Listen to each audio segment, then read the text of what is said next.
This lesson is 3b.2, so today we're going to still be working with right triangles, and today we're going to start with solving for a leg instead. So instead of our hypotenuse, which was the c value, we're going to be solving for a leg. So we're going to be solving today for either A or for B when we're actually writing out our Pythagorean theorem. So we're doing notes today. We're going to cover pages 5 and 6 for today, and that will be our notes. And then practice will again start on page number 7. We'll kind of fill in page 7 and 8 here for today. So on page 5, this is a continuation of a word problem that we started. We kind of started the other ones the other day, but this is just word problem number 2. This is actually from an SAT prep book. So if you have plans on entering into college and you are going to take the SAT as a way to kind of distinguish yourself and see what your scores are on that one, the SAT prep book actually has this in it as one of the problems. So it says the height of a right cylinder is 5 and the diameter of its base is 4. What is the different distance from the center of one base to a point on the circumference of the other base? So the height is 5. So I'm going to look at this picture here. My height is right here. That's going to be 5. And if I know the diameter is 4, that means this whole thing across here is 4, which means this little section is just going to be 2 because it's going to be half of it. So what they're asking us to find is this blue line that's actually connecting this spot to right here. And because it's a right cylinder, this is a right angle. So you can probably see there is a right triangle here, which is why this problem shows up in this particular unit for us. So if we were doing Pythagorean theorem, a squared plus b squared equals c squared, the legs 2 and 5 we're solving for c here. So this is kind of a continuation of what we were doing yesterday with solving for c. 2 squared is 4, 5 squared is 25 equals c squared.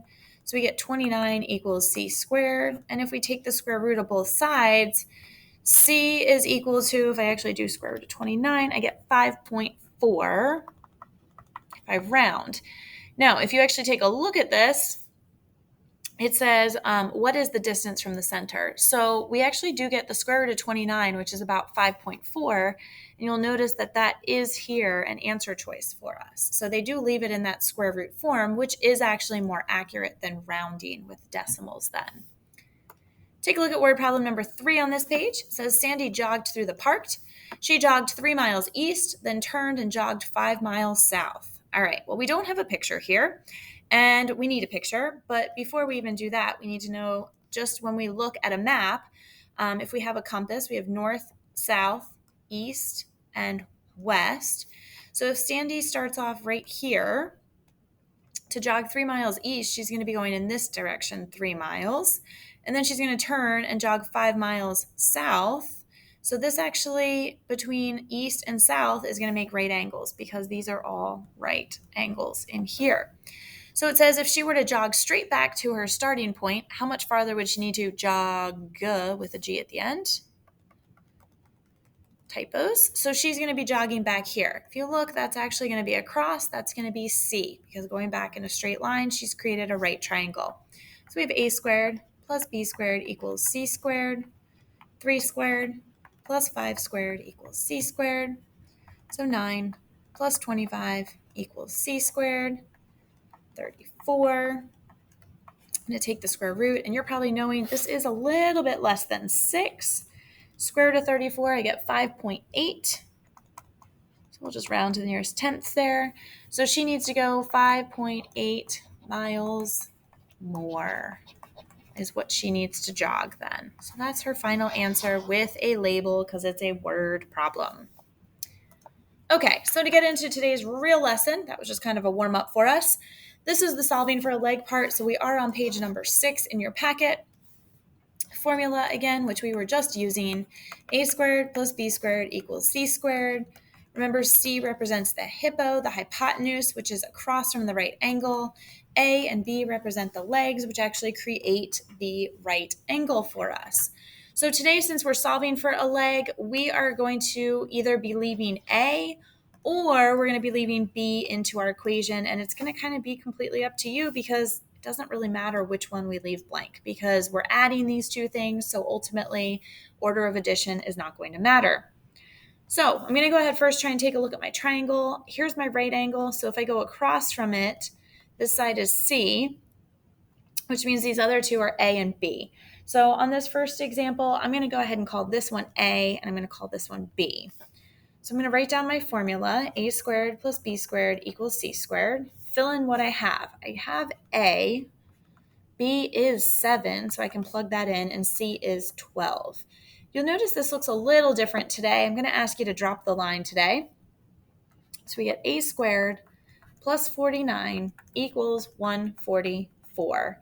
If you remember from solving equations, our goal is always to get the variable by itself. So I have a plus 49 over here, so I need to minus 49 so that I can get the A squared alone. Those will cancel out. And when I do 144 minus 49, I get 95. A squared equals 95. To undo a square, remember I need to take the square root.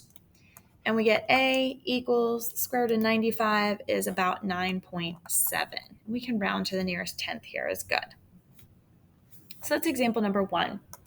Example number 2, we have A, B is missing, and C. So we're going to go ahead and write A squared plus B squared equals C squared. A is 12, B is going to stay B, and C is going to become 13.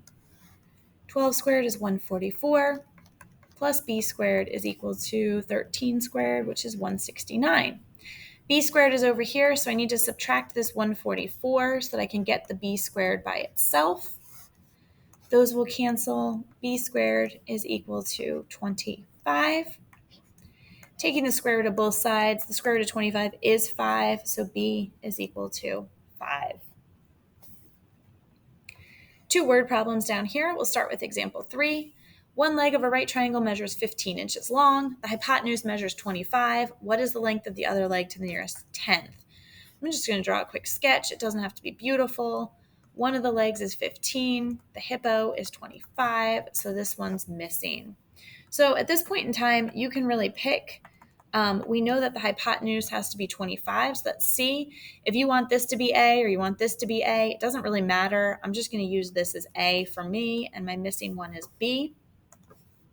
So plugging those in, I have 15 squared plus B squared equals 25 squared. 15 squared is 225, leaving my B squared, and 25 will be 625. Trying to get the B squared by itself, I'm going to subtract away this 225. Those will cancel, so I get B squared equals 400. To undo B squared, I take the square root, and B is equal to 20. My units were inches and inches, so my length of this leg is also going to be inches. Take a look at example 4. This one goes along with this picture. So the bottom of a 12-foot ladder is 4 feet from the side of the house. All right, so bottom is 4 feet from the side of the house. We also know that the ladder is 12 feet long. So from top to bottom, this ladder is 12 feet.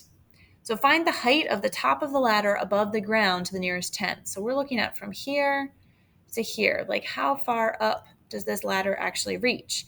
Notice that this is creating a right angle.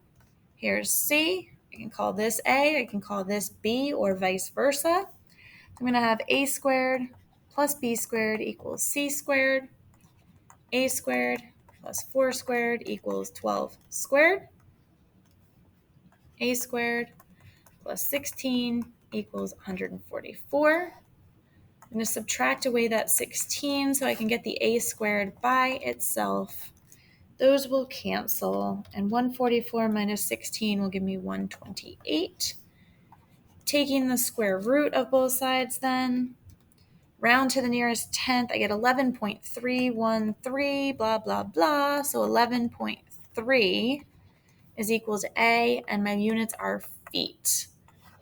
So if I have that 12-foot ladder, if I safely leave it 4 feet from the edge of the house, I can actually only reach up 11.3 feet up the side of the house then. All right, that wraps it up for lesson 3b.2, solving for a leg using the Pythagorean theorem.